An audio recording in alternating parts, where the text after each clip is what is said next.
자, 오늘 우리 캠프입니다. 언약 성취의 계시, 하나님의 말씀입니다. 제가 한번 또 묻습니다. 지금 우리 뭐 하고 있죠? 예? 오예배 드리고 있지 뭐. 예. 10가지 발판이에요, 발판, 그죠? 10가지 발판 가운데 하나님의 말씀 발판.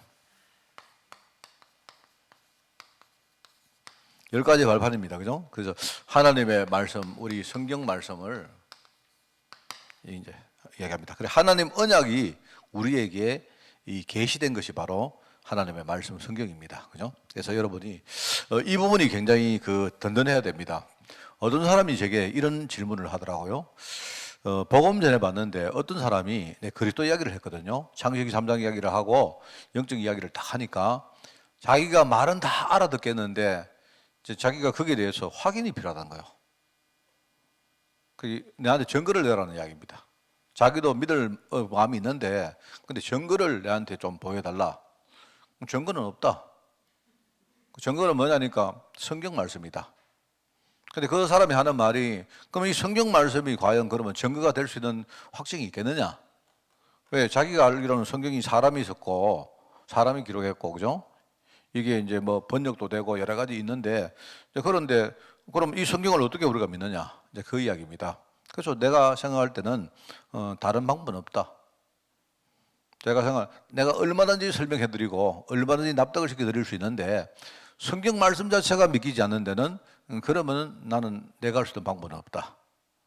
그래서 성경 말씀은 하나님이 믿으라고 주신 거지 따지라고 준 게 아니다. 그래서 만약에 내 말을 아무리 듣고 아무리 그게 옳다고 인정을 해도 성경 말씀을 못 믿겠다 그렇게 나오는 데는 나는 내 한계로는 할 방법이 없다. 사실은 이제 우리가 그걸 뒤집어 보면요, 저와 여러분도 우리 따질 수 있는데, 그죠? 그런데 사실 이 성경이 굉장히 얼마나 어리석은 책입니까? 안 그래요? 우리 많은 성도들이, 여러분 제가요 여러분에게 다 이야기하잖아요. 우리 어떤 사람들은요 성경 말씀이 이게 하늘에서 떨어진 줄 아는 사람이 있다니까. 정말입니다. 그게 그렇게 생각하는 사람이 있어요. 그냥 막 모르겠고 이 성경은 무조건 이거는요 굉장히 신령한 책이고 절대적인 책이다 이렇게 생각하는 사람이 있다니까요. 그래가지고 우리 신학에서도 축자영감설이라고 말합니다. 이건 신학 공부해보면 나오는데, 축자영감설이라는 말은 뭐냐니까 어떤 사람이 이렇게 믿어요. 하나님이 어떤 성경 저자의 손을 딱 잡고, 예컨대 우리 성경 저자가 이해설 집사라면 내가 하나님이라면 딱 손을 딱 잡고 여기다가 하서, 나서, 님서 이런 식으로 시켰다는 거예요. 아예 그런 식으로 믿고 있는 분들이 있습니다. 내가 볼 때 성경을 믿는다는 의미는 참 좋은데 이거는 잘못하면 맹신이 될 수 있습니다. 성경은 그런 게 아니거든요. 그런데 그런 많은 분들이 이제 성경을 절대적으로 믿고 있다가 어느 날 갑자기 또 봤는데 성경이 보니까 누구 편지고 이게 누가 쓴 글이고, 그죠? 그것도 말입니다. 이 성경이, 그죠? 이제 어떤 분이 질문했어요. 성경이 이렇게 가다가 업섬하는 데가 나옵니다. 알아요? 봤죠? 업섬도 나오고 어떤 데 갈로가 또 나와요. 가로. 그래서 어떤 사람은요 업섬이라고 또 읽어요, 또 그걸. 근데 이제 이게 뭡니까? 무엇입니까? 업섬은 뭐냐니까 원래는 있었는데 중간에 쓰다가 없어져 붙다. 예를 들어서 말하면 없어진 겁니다. 그런데 이제 성경 저자가 볼 때 있었는데 없어졌단 말입니다. 있었는데 유추가 되는 거는 그 안에 갈로 해가지고 썼습니다. 이렇게 여러분 보면요, 여러분이 갈로가 나오고 그 안에 성경이 글자가 나오는 게 있고요, 갈로가 나오고 없음 이렇게 나오는 게 있습니다. 나한테 여러분 한 번도 물어본 적 없어요. 우리 성도를 얼마나 믿으면 좋은지. 그러니까 어떤 사람은 심지어는 하나님이 없음이라고 쓰라고 시켰다고 생각하는 사람이 있다니까. 우리 문건사님도 그래 믿었죠?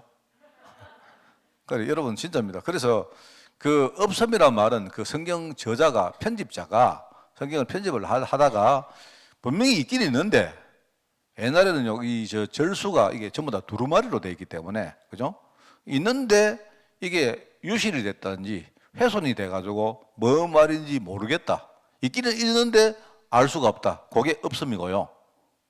그 다음에 관로를 해가지고 뭔가를 이렇게 부은 설명이 있습니다. 뭐 나온 거. 그거는 이제 이 없긴 없는데 예측할 수 있는 거죠. 여러 개 있었을 것이다. 이렇게 예측하는 것은요, 그렇게 집어넣는 겁니다. 그러니까 뭐냐니까 전부 다 이거는요, 성경을 기록하는 사람이 중간에 인간적으로 뭐 이렇게 기록하고 다 기록한 거예요. 그 기록을 한 건다가 또 거기다가 이 성경이 또 번역까지 됩니다. 특히 우리 한국은요, 굉장히 이게 뭐 가라사대 이런 말들이 영 말도 안 되는 소리 아닙니까? 그죠? 이런 식으로 이제 우리가 옛날에 번역된 그게 우리에게는 절대적으로 주어졌기 때문에 한국 사람들은 중간에 그거를 바꾸는 걸 굉장히 싫어합니다. 왜 이 성경을 바꾸느냐 이래요. 그래서 성경을 바꾸려고 하니까 막 이렇게 막 수십 년 가도 겨우 한번 바꿀지 말지. 사실 제가 알기로도 이 성경을 이렇게 여러 번 바꾸려고 시도를 했는데, 근데 성서공회에서 바꿔놨는데 써지를 안 하니까 바꿀 필요가 없지 않습니까? 뭔 말 하겠습니까? 성서공회도 책을 찍어가지고 팔아가지고 장사를 해야 되는데, 오늘은요, 성경을 이 성경 되게 어렵다. 그래가지고 목사님들이 모여가지고요, 신학자들이 굉장히 쉬운 말로, 그죠? 누구라도 이렇게 읽고 쓸 수 있도록 이렇게 바꿨는데, 문제는요, 써주를 안 해요. 왜 안 쓰느냐? 이렇게 엄중한 성경을 왜 바꾸느냐, 이래요. 문제는 많은 어르신들이 무슨 뜻인지 모르면서도 안 바꿔요. 제가 어릴 때부터 몇 번 바꾸는 시도가 있었는데 안 써요. 아마 막 찍어내도 이거는 뭐 그거는 불경스러운 거예요. 예를 들어 뭘 성경을 막 그냥 원래 성경은 이게 중요하다 하면서 말입니다. 그리고 또 목사님들 입장에서는요, 성경이 약간 아리까리해야 목사님들이 할 게 있죠. 안 그렇습니까? 누구나 다 알면 목사님들이 이게 뭐 해석을 할 게 없지 않습니까? 그러니까 목사님들이 별로 안 좋아하는 거예요. 최근에 여러분 알다시피 우리 한 10년쯤 됐나? 한 10년쯤 전이니까 우리 한번 바꿨죠. 그죠? 바꿔가지고 그때 유 목사님이 바꾼 게 그게 좀 번역상 틀렸다. 안 좋다. 뭐 그런 여러 가지. 예컨대 뭐 피언약 같은 거, 뭐 희생제사 이런데 그냥 이거 희생제사가 없고 그냥 뭐 그 제사 이렇게 돼버리고 이렇게 됐다고 뭐 이야기도 하고 했습니다. 했는데 좀 그런 겁니다. 그러니까 내가 봐도 너무 엉성하지 않습니까? 이게 누가 썼는데 중간에 막 없어졌다가 막 유추도 됐다가 뭐 그것도 이 편집했다가 또 번역했다가 그죠? 또 번역도 바꿨다가 막 이런 겁니다. 그거를 그러면 과연 우리가 하나님의 말씀이라고 믿는다는 게 조금 약간 어리석하지 않나라고 생각할 수 있거든요. 좀 생각이 똑똑한 사람은 다 그렇게 생각합니다. 그런데 저는 오히려 그렇기 때문에 하나님 말씀이 정확하다고 생각해요. 저는. 왜냐니까 여러분 이 성경 글자는요 굉장히 어리숙합니다. 맞아요. 어리숙한데 이 안에 있는 이 복음의 그 정신 있잖아요. 우리 흔히 말하는 중요한 하나님의 언약은요 너무 정확합니다. 저는요 그걸 보면서 이렇게 엉성하고 이렇게 어리숙한 이 성경 글자를 가지고 하나님이 정확한 이 어떤 뭡니까 영적 계시를 우리에게 주신다는 게 참 큰 축복이고 그게 믿겨지고 그게 받아들여지는데요 얼마나 큰 은혜입니까? 안 그래요? 그래서 여러분 내가 늘 말하면 지금 코라는 그 이슬람교 경전은요 절대로 못 바꿉니다. 그거는 바꿀 수도 없고요. 심지어 번역도 안 돼요. 번역하는 자체를 불경하게 생각합니다. 거기는 그런데 우리는 그게 아니잖아요. 경전이 그냥 하나의 글자가 아니고 그 속에는 하나님의 언약은요 내가 볼 때는 완벽해요. 저는 그걸 보면서 저도 옛날에 어릴 때 계속 의심했거든요. 이런 엉성한 이걸 믿고 많은 신앙의 어른들이 하는 말들이 맞는 말처럼 보이는데요 경교가 전혀 불확실하잖아요. 그런데 저는 오히려 그때 잘 몰랐는데 제가 이 언약을 깨닫고 그 속에 복음을 진짜 알고요 보니까 너무 정확한 거 있죠. 이게 저는 오히려 그래서 옛날에는 믿음이라 하는 것이 전부 다 그냥 믿습니다, 믿자, 뭐 믿어볼게요, 뭐 이런 거였는데요 전부 그 신념 아닙니까? 근데 진짜 저는요 믿음이란 말이 잘 안 와닿는데 하나님의 언약을 알고 나서 우리가 믿음이란 건 하나님의 약속을 믿는 거구나 이걸 깨닫고 저는 믿음이 뭔지를 알았어요. 그전에는 전부 다 신념이란 신념. 우리가 뭐 하나님 하실 거야, 그죠? 하나님 응답하실 거야 이래놓고 막 무조건만 밀어붙이는 식으로 우리가 그걸 가지고 믿음이라 했단 말입니다. 전혀 믿음 아닌데. 그래서 여러분이 하나님 말씀을 우리가 정확하게 알고, 이 말은 공부도 열심히 해라 이것도 포함되겠지만 하나님 말씀 속에는 정확한 흔들리지 않은 이 영적 언약이 발판이 딱 돼 있어야 됩니다.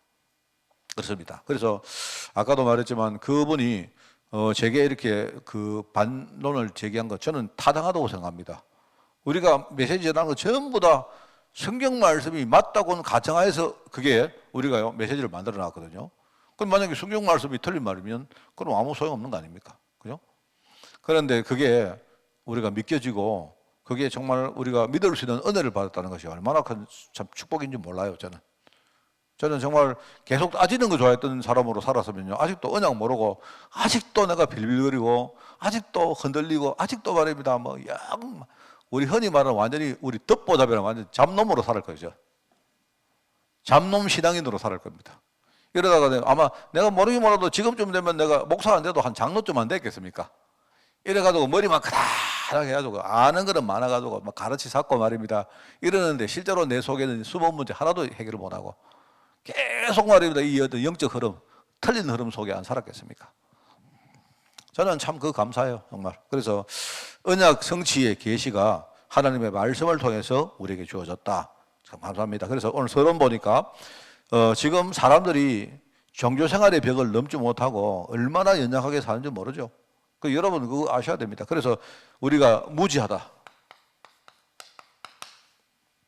종교 생활, 종교인들의 딱 특징이 뭐냐? 일단은요, 근본적인 어떤 영적 상태를 모릅니다. 우리가 어떤 상태에 있는가 그거부터 몰라요. 그걸 모르는 상태에서 맨날 그리스도 이야기 한다니까요. 그 그리스도가 뭔 말인지도 몰라요. 불신앙 상태가 얼마나 이게요, 큰, 참 심각한 문제인지를 모르고 지금요, 살고 있다니까요. 여러분, 불신앙 상태, 이 말을 반대말이 뭐가 믿음 상태인데, 우리 불신앙하면 안 돼. 이럽니다, 앉아가지고. 교회에서 말하면 속에는 불신앙 꽉 차 있는데 절대 불신앙하면 안 돼. 불신앙 말하면 안 돼. 이런 식이요. 이는 불신앙 행동은 안 하지만 자기 속에 불신앙 상태가 뭔지를 모르고 있다니까요. 옛날에 제가 우리 교회 내가 어릴 때 우리 교회 목사님이 그때 한 30대 였을 텐데요. 교회에서 이제 이렇게 내가 뭐 하는 거 무슨 공동회를 해서 공동회. 공동회를 했는데 그때 공동회가 뭐였더라 하여튼 교회가 심각한 투표를 하는 공동회를 했는데요. 목사님이 2주 동안 성도들에게 딱 이렇게 전부 다 이제 뭡니까? 공지를 한 겁니다. 2주 동안 생각해보고 2주에 공동회 할 때 우리 그때 투표를 합시다 하는데 목사님이 하는 말이 2주 동안 신방도 가지 말고 구역도 모이지 말고 말하자면요 모임만 불신앙하니까 모임만 일종의 선거운동 한다는 말입니다. 이래가지고 막 뒤에서 누구 막 씹고 누구 씹고 막 욕하고 이렇게 할까봐 목사님 2주 동안 절대로 만나지도 말고 아무것도 하지 마라. 그래가지고 2주 동안 그렇게 쉽게 불신앙 뿌리지 마라 이 말이거든요. 그런데 이제 내가 생각할 때는 그때는 그렇구나라고 생각했는데 지금은 생각하니까 내가 만약에 지금 누구를 씻고 싶어요. 내가 우리 박종홍 장로를 좀 씻고 싶은 겁니다. 예를 가지고 박종홍 장로가 우리 당의 서기로 출마했어요. 예를 들어 이번에 우리 당의 서기는 앞으로 이제 투표하기로 결정했거든요. 그래가지고 우리 박종홍 장로님이 우리 당의원들에게 내가 투표로 다음에 서기하고 싶습니다. 그럼 공지를 했단 말이에요. 그럼 한 주 후에 우리 투표합시다. 그러면 누구는 뒤에서요, 박정봉 장로 지가 뭐라고 서기한다고 막 뒤에서 욕하고 말입니다. 그럴 거 아닙니까? 그죠? 그러면 내가 당회장인데 절대 이제 한 주간 동안 절대로 말하지 마. 전보다 불신앙 절대 하지 마. 누구 뒤에 씹지 마. 했어요. 그럼 한다고 그러면 불신앙이 없어집니까? 참 우리 얼마나 무식한지 몰라요. 입 다물어 절대로 근데 너끼리 선거운동 하지 마. 왜? 친박종봉패와 반박종봉패끼리 앉아가지고 뒤에서 막 우리 정치하듯이 그래 하지 마란 말이거든요. 여러분 나는 생각할 때 반대로 생각합니다. 기왕 우리 속에요 씹고 싶으면 씹어야 돼요. 차라리 씹는 게 나아요. 안 씹고 끝까지 참고 있는 것보다는. 불신앙 상태라는 말을 이해를 못하고 있다니까요. 불신앙 상태를. 뭔 말 알겠습니까? 그게 내가 볼 때는 지금 전부 다 우리 교회에서 하는 문화가 근본적인 부분이 아니고 전부 다 미봉책입니다. 입 벌리지 마, 말하지 마. 예컨대요 서로 이상 토론하지 마. 예컨대요 누구한테 이런 이야기 전달하지 마. 근본 문제에 대해서는 관심 없다니까요. 전부 다. 저는 생각할 때 그게 자꾸 우리 성도들로 하여금 엄청나게 이게 참 바보처럼 만드는 겁니다. 예를 들어 가지고요. 내가 자 우리 기왕 우리 박 장로님 나왔으니까 계속 오늘 이야기할게요. 오늘 모델은 박 장로님입니다. 나와 함께 지난주에 우리 저 코로나 동기이기 때문에 예를 들어 가지고 박종공 장로님이 단점이 많아요. 그죠? 단점이 많아가지고요. 우리 당의 서기로 출마했는데 내가 봐도 당의 서기 하기에 참 부족해요. 그러면 진짜는 우리 뭡니까? 진짜는 뭐겠습니까? 부족하지만 하나님이 역사하시고 하나님이 도우시면 될 수 있죠. 그게 진짜 아닙니까? 그게 신앙인이잖아요. 그 하나님 믿는 사람 아니겠습니까? 그죠? 만약에 내가 여러분 이렇게 장로님들끼리 입 다물어 전부 다 절대로 뒤에 뒷담 맞히지 말고 뭐 말하지 마 이렇게 하기보다는 그러지 말고 끼리끼리 신앙 포럼 많이 해라. 신앙 포럼. 예를 들어 어떤 사람이 박정홍 장로는 보니까 막 영 사람이 부족하고 한데 저래 가지고 무슨 뭐 당의 서기를 하노 이렇게 말한다면 그러면 그 이야기를 들은 사람이 그 이야기를 듣고 맞지만은 그러나 하나님이 저 사람을 도우시면 되는 거 아니냐. 오히려 우리가 쉽고 뒷담화 때리지 말고 우리 박 장로님 위해서 진짜 한번 기도해 주자. 하고 싶다고 하니까 우리 정말로 믿어주면서 그죠? 우리가 영적으로 배경되어서 기도해 주면 안 되느냐? 그러면 될 수 있지 않느냐? 라고 말하는 게 그게 진짜 아닐까요? 맞죠? 예를 들어 이제 신앙인들이 종교인들이 전부 다요 바보 같은 짓만 하고 있다는 거. 바보 같은 짓을. 하나님 안 믿는 짓을 하고 있어요. 하나님 안 믿는 짓. 그죠? 자, 여러분 만약에 그러면 담임 목사가 단점이 많죠? 그러면 내가 이제 담임 목사인데 여러분이 내한테 뒤에서 쉬시 뭐 말이 많아요. 막 우리 목사님이 뭐니까 뭐 영 어렵고 되고 뭐 키도 쪼매난 게 뭐 그냥 뭐 지밖에 모르고 뭐 그러다 칩시다 뭐. 자, 그러면 내가요 이제 여러분 딱 보고 지금부터 말하지 마. 전부터 담임 목사에 대해 가지고 뭐 어쩌고저쩌고 하지 마. 그래서 여러분들 왜 근데 우리 캠프 모임하고 2차 모임에서 뭡니까 여러분 다가 같은 거 모임에서 담임 목사 씻고 이렇게 하지 마. 아닙니다, 여러분. 또 완전 틀린 생각입니다. 나는 개인적으로 그런 말을 들으면요, 내가 갱신해야 되고요. 내가 부족해도 갱신해야 됩니다. 내가 아니라도 갱신해야 돼요. 왜냐하니까 여러분이 나를 그렇게 보게 만들었다면 분명히 내게 문제 있거든요. 그럼 여러분이 그렇게 본다는 것이 내게는 굉장히 축복입니다. 그죠? 그러면서 여러분 입장에서는 뭡니까? 그럼에도 불구하고 이렇게 부족한 목사지만 하나님이 축복하시면요, 어떻게 됩니까? 그걸 믿는 게 우리 신앙인의 길 아닙니까? 지금 신앙인들이 완전히 이 무지란 말은 글자를 모른다는 말이 아니에요.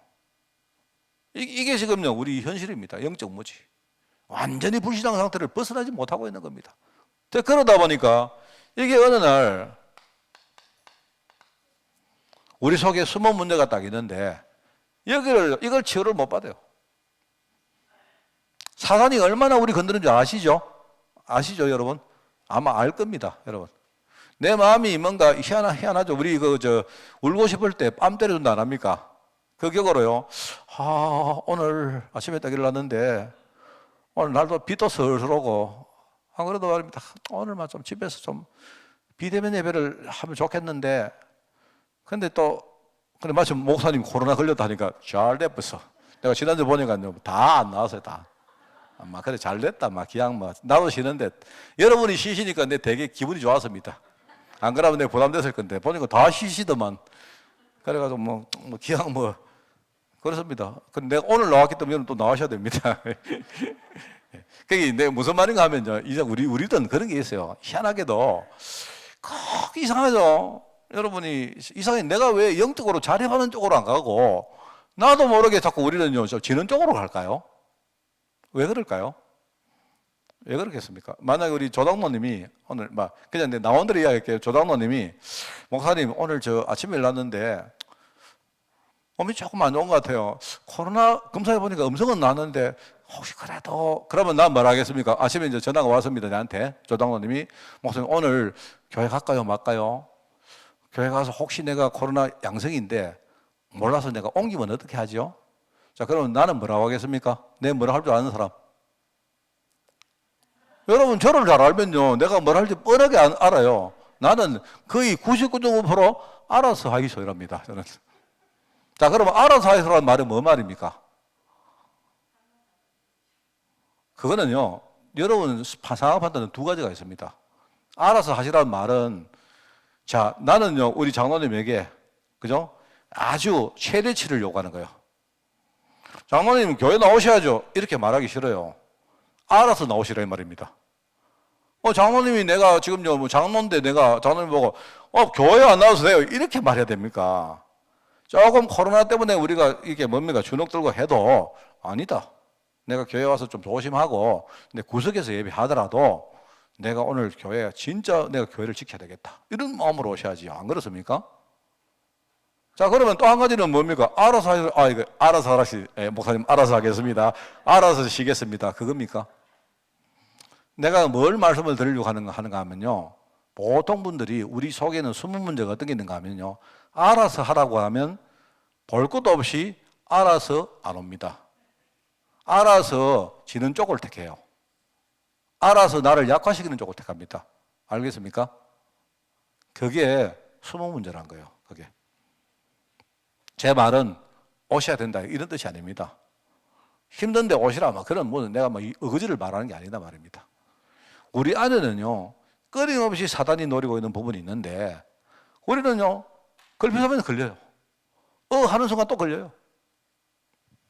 지금 신앙인들이 이렇게 무기력하게 삽니다. 무기력하게 삽니다. 제가 이거 많이 내가 실제로 내가 보거든요. 그 중에 하나가 헌금입니다. 헌금. 여러분.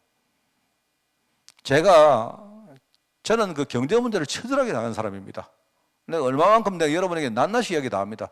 저는 경제 문제를 당해가지고 얼만큼 내가요, 이 어떤 자존심이 내가 상했는가 하면요. 내가 이런 식으로 살다가는 나중에는 내 인생 자체가 완전 쓰레기같이 되겠다는 생각이 들어요. 왜? 돈이 없어서. 이 말은 내가 돈이 없어서 가난해서 내가 못 먹고 살아 사는 말이 아니고 나는 나를 보면서 내가 이런 식으로 경제 문제를 헤어나지 못하고 평생 그렇게 산다면 도대체 나는 내 인생이 뭔가를 내가 나중에 가서 나는 내 인생의 의미가 뭔지를 모르겠더라고요. 그게 되게 겁이 났습니다, 저는. 이래가지고요, 나도 내 인생에 대해서 내가 인정을 못하고 내 주위에 있는 사람들, 특별히 이제 내 가족들입니다. 가족들이 나를 보면서 만약에 내가 참 이상한 남자 만나서 우리 집 사람이 또는 우리 애들이 내가 이상한 아버지 만나서 이렇게 인생이 내가 끝난다면 그 얼마나 겁납니까? 안 그래요? 저는 겁나더라니까. 저는 진짜 겁났습니다. 그게 돈이 없어서 문제가 아니고 나는 그렇게 내가 인생 끝내기 싫더라고요. 내 자신도 경제 문제 때문에 늘 숨어가지고 말입니다. 막 맨날 이렇게 뭡니까 세상 탓하고 뭐 얻어먹으면요 보면요 그것 때문에 늘 술 마시면서 맨날 술만 마시면요 막 욕하고 말입니다. 뭐 욕할 것도 아무것도 없는데 그런 사람 꽉 있거든요. 저는 그걸 보면서 내가 처절하게 내가 반성했거든요. 내가 정말 나는 내가 그때는 뭐라고 했는 줄 아십니까? 돈은 내게는 복음이다 생각했어요. 아시겠죠? 내 마음은 아시겠죠? 그죠? 내가 여기서 경제 회복 못하면 그러면 내 인생 회복도 없고 나는 진짜 아무리 신앙생활 해도 결국은 내 신앙생활은 별로 의미가 없다. 그렇게 내가 결론 내린 겁니다. 그리고는 제가 진짜 복음 하나 가지고요 막 치열하게 싸웠습니다. 저는 치열하게 싸웠습니다. 지금도 체질이 너무 치열해가지고 저는 지금도 돈 한 푼 허투루 안 합니다. 돈을 허투루 쓰면요 내가 불편해요 지금. 그래서 내가 그런 정도인데 지금 그렇게 하다가 딱 생각이 이제 이 헌금이었거든. 헌금인데 우리가 헌금을 여러분 제가 이제 목사가 돼가지고 헌금을 여러분에게 이렇게 뭡니까 강요할 수 없지 않습니까? 안 그래요? 내가 여러분 보고 헌금을 강요할 수 없지 않습니까? 헌금을 강요하면 사람 부담 많이 가지거든요. 그런데 헌금에 대해서는 내 마음이 뭐냐 무조건 알아서 하랍니다. 알아서 하는데 내 마음은 최대치해라 이겁니다. 생명 걸고 해라 이겁니다. 저는 내 마음 속에 있는 말이 그래요. 그 말은 뭡니까? 당신도 나처럼 시시하게 살지 말고 정말로 제대로 인생 지금부터 살아라. 한번 시작해봐라. 한번 붙어봐라. 한번 결단해봐라. 한번 생명 걸고 한번 해봐라. 이 뜻입니다, 제가. 근데 많은 분들이 제게 헌금에 대해서 이야기를 해요. 이제 헌금에 대해서 이제 이제 조언을 구할 때 있는데 참 돈에 대한 이야기를 내가 하기가 힘들어요. 왜? 대부분이 잘못하면 시험 들기 때문에 그래요. 근데 제 마음은 그렇지 않습니다. 제가 혹 가다가, 그죠? 이 사람은 내가 믿을 수 있다. 내가 어떤 말을 해도 이 사람은 내 말을 오해하지 않고 듣는다 싶을 때는요, 내가 뭐라는 줄 아십니까? 10에 5조 하라 합니다. 10에 5조 할 각오해라. 10에 5조. 내가 그래도 10에 10조 다 해라 소리는 안 하지만 내가 버는 돈의 절반을 무조건 내가 헌금한다고 생각하고 한번 달려들어 봐라. 그렇게 내가 말합니다. 그러면은 인생 자체가 여러분이 만약에 10에 5조를 한다고 생각해 보면요, 절대로 여러분 허투루 인생 못 삽니다. 함부로 낭비하고 인생 못 살아요. 뭔 말 알겠습니까? 내 버는 돈을요, 내 절반 떼가도 헌금하는데 어떻게 여러분이 함부로 삽니까? 자, 거기서 많은 경제 회복의 단초가 나오는 겁니다. 거기서 저는요. 그러면서 여러분이 정말 그러면서 지금부터 영적 사업을 하나씩, 아마 이게 쉽지 않아요. 여러분 쉽지 않습니다. 쉽지 않는데 정말 쉽지 않습니다. 제가 여러분 그죠? 이거 정말 제 이야기 하려고 하는 게 아니고요. 내가 우리 교회 제일 처음에 왔을 때 첫 주에 내가 우리 교회 왔는 첫 달에 내가 우리 사모하고 둘이 이야기했던 거 기억납니다. 그때 제가요 120만 원 월급 우리 뭡니까? 그 사례를 받았습니다. 그런데 그 당시에 우리 4대 헌금이라는 게 있었거든요. 4대 헌금.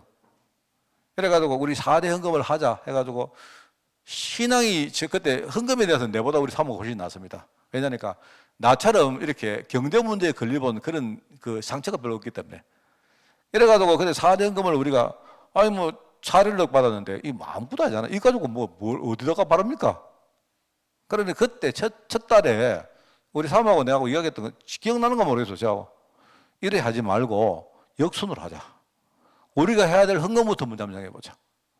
어차피 뭐 2판 4판 그거 뭐 내가 뭐 한 1,200만 원 주면 몰라도 120조나 150조나 나 200조나 아마 내 눈에는 똑같이 보이더라고요.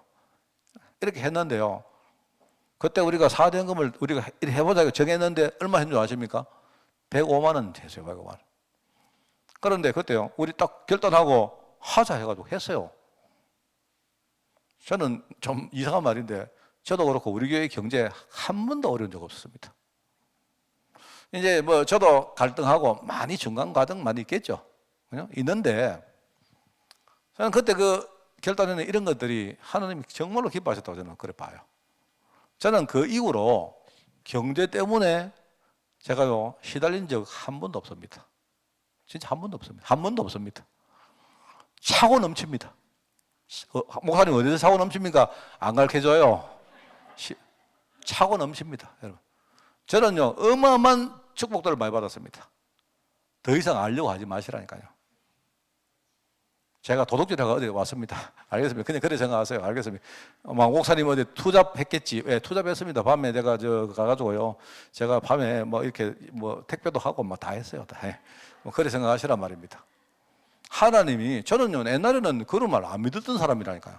하나님이 얼마나 저를 축복하셨는지 진짜 내가 물어보세요. 그날 이후로 우리 사모하고 제가요 경제 때문에 우리 못 살아가지고 힘든 적 모르겠습니다. 뭐 사모는 없는 저는 한 번도 없었습니다. 지금까지 내가 누구를 도우지.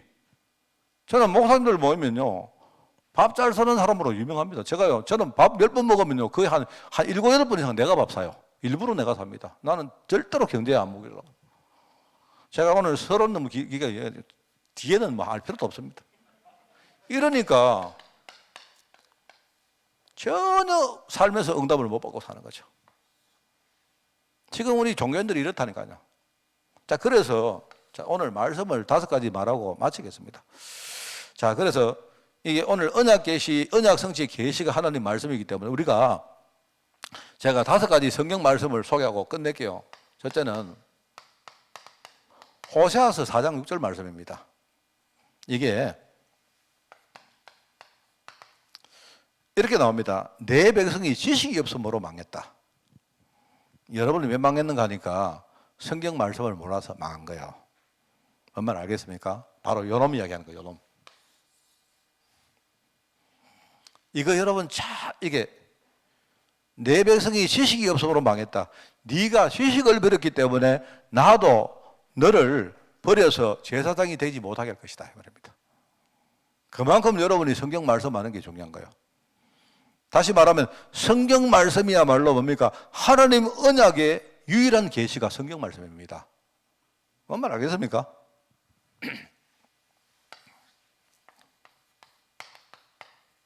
무슨 말입니까? 그리스도. 목사님, 이거 모르는 사람이 어디 있습니까? 맞습니까? 이거 모르는 사람이 있습니까? 여러분 다 아시죠? 무슨 뜻이죠? 기름 부음 받은 자. 그렇습니까? 그보다 훨씬 중요한 말이 있는 거예요, 그게. 그리스도란 말은 뭐냐니까, 우리가 지금 당하고 있는 영적 문제가 뭔가를 이야기하는 거예요, 그게. 무슨 말 아시겠죠? 왜 그리스도가 답인가 하면 그리스도가 누구십니까? 선지자, 제사장, 왕, 이 말은요, 바로 선지자가 아니면 해결 안 되는 문제 속에 우리가 빠져 있다는 말이에요. 그게 하나님 떠난 문제다, 이 말입니다. 맞죠? 제사장은 뭡니까? 우리가 지금 죄를 가지고 있는데, 죄가 뭐냐? 죄를 가지고 있는데, 이 죄 때문에 우리 인생에 계속 뭡니까? 저주가 계속되는 거예요. 빠져나오지 못했단 말입니다, 지금. 왜 여러분이 망했느냐? 저주 때문에 그렇다니까요. 그럼 죄가 뭡니까, 죄가? 죄는요, 바보처럼 속아가지고 하나님 떠나버렸어요. 이거부터 시작해야 되는데 사람들이 이러고 앉아있다니까, 지금. 그럼 왕은 뭡니까, 왕은? 맨날 말입니다. 엉터리 왕한테 묶여가지고 그거 막 끌려다니고 있습니다. 그죠? 내 인생의 주인이 완전히 이 가짜 왕 이게 주인 행세하고 있는 거예요. 이래가지고 막 종 됐다가 포로 됐다가 어들들은요 친구 됐다가 어들들 가족 됐다가 어들들은요 뭐 자녀 됐다가 막 이러고 앉아 있는 거예요, 전부 다. 여러분 그리스도는 말 아십니까? 사람들은요 그리스도 뜻은 다 알아요. 그런데 내가 가진 근본 문제가 이 문제구나라는 처절한 깨달음이 없어요, 지금 사람들이. 그러니까 종교생활을 하니까 뭡니까? 내가 가진 복음은 전부 뭡니까? 내 경제 문제 해결하고 내 질병 문제 해결하고 그게 자기의 복음인 거예요. 그게 자기의 복음. 목사님 근본 문제 잘 모르겠고 그건 안 보이니까 그건 모르겠고요. 나는 지금 돈 문제가 중요해요. 그렇게 맨날 돈 문제 해결하다가 근본 문제 해결을 못하고 망하는 거예요, 그게. 무슨 말 알겠습니까? 내 백성이 지식이 없음으로 망했다. 이스라엘이란 말이 뭡니까, 이스라엘? 이거는요, 그냥 되는 말입니다. 가만히 있으면요, 하나님 무조건 축복하는 말이에요, 이게. 이스라엘 말 뜻이 뭐죠? 사람이 하나님과 겨뤄서 이겼다는 말 아닙니까? 하나님은 우리한테 무조건 손들게 돼 있다, 이 말입니다. 내가 하나님, 이러면, 왜요? 돈 가져다 주세요. 알겠습니다. 알겠습니까? 무슨 말인가? 이 이스라엘의 말은요, 내가 하나님 형상 가지고 있기 때문에 무조건 하나님은 내게 축복한다, 이 말입니다. 그 뜻입니다. 알겠습니까? 그런데 이 이스라엘이 왜 망합니까? 뭐 이상 안 합니까? 이 이스라엘이 이 뜻을 모르고 앉아가지고 말입니다. 지가 누군지도 모르고 앉아가지고 이상한 짓을 하고 있는 거예요. 계속 아브라함이 그랄 땅으로 내려갔다가 애굽으로 내려갔다가 맨날 그래 사니까 뭡니까? 불신앙 가지고 살다 보니까 맨날 실패하는 거예요. 맨날. 그럼 뭐 한두 번 실패하면 뭐 그거야 뭐 우리가 뭐 깨달을 수 있는데 이제 구조적으로 계속 실패해버린 거예요. 계속 실패해버리니까 나중에는요 뭡니까? 성읍도 무너지고 민족도 전부 끌려가고 뭐 다 완전히 뭐 이제 끝나고 새로 시작해야 되는 거예요. 새로 시작. 이걸 모르고 있습니다. 앉아. 이런 걸 말하는 겁니다. 그래서 호세아서 4장 6절 이걸 딱 우리가 가장 무서운 죄가 뭐냐? 하나님의 언약에 대해서 무지하게, 이게 제일 큰 죄구나. 이거 가장 제일 무서운 죄구나. 그걸 알아야 돼요. 자, 그러면서 두 번째는 뭐냐? 여기에 하나님 주신 게 요한복음 20장 31절 알죠? 우리가 예수 그리스도를 믿고 그죠? 그로 말미암아 생명 얻게 하는 게 그겁니다. 여러분, 생명. 여러분이 진짜 이 그리스도에 대해서 알아야 돼요. 그죠? 이게 유일한 답입니다. 여러분, 제가 5가지 말씀을 전하는데 이것만 딱 기억하고 계세요. 그러면 됩니다. 요거 5가지는 정확하게 이해하고 흔들리지 않으면 돼요. 나의 모든 문제는 바로 영적 무지에서 시작했구나. 이게 제일 무서운 죄구나. 모르는 게 그게 제일 무서운 죄구나. 제일 큰 죄구나. 제일 심각한 죄구나. 아담과 하와가 이거 몰라가지고 속았구나. 이래가 그 다음부터 막 완전히 실패하는 쪽으로 가버렸구나. 자, 그렇다면 나는 성경을 통해서 뭐 하느냐? 바로 그리스도에 대해서 정확하게 알고 그리스도로 말미암아 내가 생명 얻는 게 그거야부터 이게 제일 중요하구나. 알아야 돼요. 그렇죠? 자, 그렇게 됩니다. 자, 그러면서 이제 우리가 잘 아는 디모데후서 3장 16절. 성경 말씀은 뭡니까? 성경 말씀은, 그죠? 여러분이 어려서부터 여러분이 성경 말씀을 배워야 될 이유가 뭡니까? 성경 말씀이 있어야 우리가 온전함을 얻은 거죠. 그죠? 성경은 능히 너로 하여금 그리스도 예수 안에 있는 믿음으로 말미암아 구원에 이르는 지혜가 있게 한다. 그겁니다. 그죠? 성경은 하나님의 감독으로 된 것이기 때문에, 그죠? 그거 쭉 보세요. 하나님의 사람으로 온전하게 하며 모든 선한 일을 행할 능력을 갖추게 합니다. 이 성경 말씀으로 우리가요, 여기에 성장하는 게 중요해요. 성경 말씀 가지고 다 성장하는 겁니다. 중요합니다. 자, 배우고 듣고 묵상하고 계속 하세요. 여러분, 계속. 그래서 여러분, 좀 중요한 게요, 오늘의 말씀. 오늘의 말씀이 나오면 오늘의 기도는 나옵니다. 그죠? 오늘의 전도, 오늘의 내 인생은 나옵니다. 자, 여러분이 매일 목사님 힘든데요. 예, 괜찮아요. 여러분, 이번 주의 말씀 잡으면 돼요. 이번 주의 말씀을 매일 잡으면 그게 오늘의 말씀이에요. 알겠습니까? 그러면 됩니다. 아, 목사님, 이번 주도 그러면 이번 달의 말씀 잡으세요. 우리 교회 얼마나 좋습니까? 우리 교회는요, 한 달 단위로 이번 달의 말씀 주제 안 줍니까? 그러면 되지, 뭐. 그러면 된다. 여러분이 계속 이 흐름을 따라가라. 성장해라. 자, 그러면서 오늘 히브리서 4장 12절. 이게 뭡니까? 우리가 말씀으로 치유받는 겁니다. 성장과 치유는 같은 맥락이죠. 그죠?